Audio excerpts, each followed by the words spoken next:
साथियों, एक बहुत ही महत्वपूर्ण मुद्दे के लिए आज सबके सामने मैं आज आया हूँ।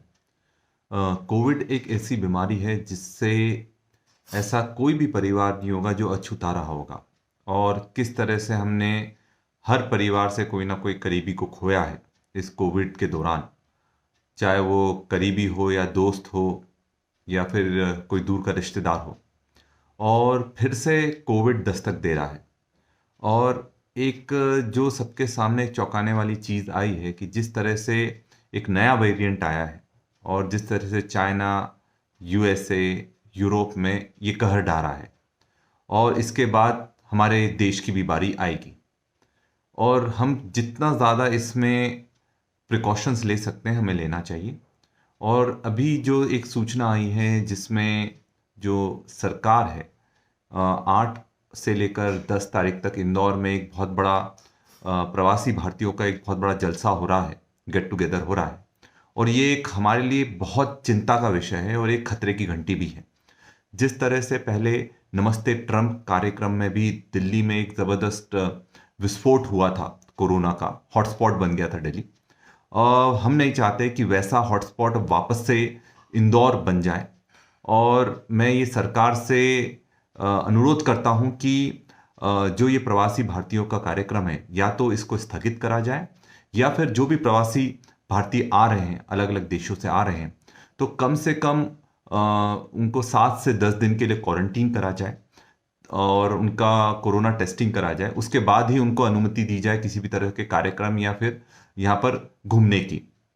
और एक और बहुत महत्वपूर्ण चीज़ यह है कि उनको कम से कम वैक्सीनेशन का सर्टिफिकेट उनसे लिया जाए, क्योंकि जिस तरह से भारत में वैक्सीनेशन अनिवार्य है वैसे बाकी देशों में अनिवार्य नहीं है। तो वैक्सीनेशन का अगर सर्टिफिकेट नहीं है तो उनको यहाँ आने की अनुमति नहीं दी जाना चाहिए। और साथ में 48 घंटे से पहले एक नेगेटिव टेस्ट उनका होना चाहिए, उसके बाद ही उनको इस देश में आने की अनुमति मिलना चाहिए।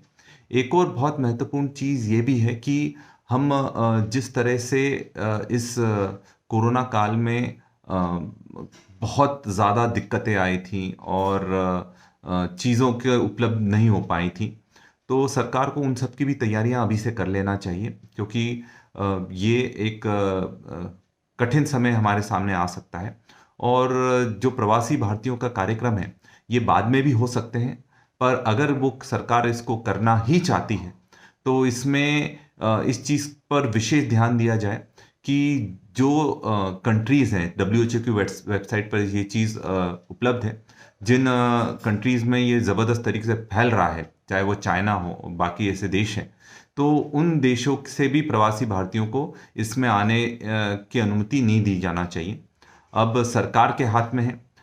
जिस तरह से पहले बहुत सारी गलतियां हुई हैं, बहुत सारी चूक हुई हैं सरकार के द्वारा, इस बार उन चीज़ों को ना दोहराते हुए हम अपने इंदौर वासियों को और इस प्रदेश वासियों को, इस देशवासियों को जितना सुरक्षित रख सकते हैं वो रखने का हमें प्रयास होना चाहिए। और मैं उम्मीद करता हूं कि सरकार इसको गंभीरता से लेगी और ये प्रवासी भारतीयों के कार्यक्रम को या तो आगे बढ़ाया जाएगा या फिर इस कार्यक्रम में आने की जो गाइडलाइंस है उनको बहुत स्ट्रिक्टली फॉलो करा जाए, ताकि जिस तरह से हमने अपने परिवार वालों को और अपने करीबी और दोस्तों को खोया है, इस तरह का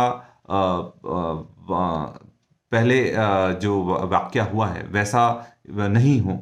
इस चीज़ पर हमको गंभीरता से सोचना चाहिए और सरकार को भी निश्चित तौर पर इस चीज़ को गंभीरता से लेना चाहिए।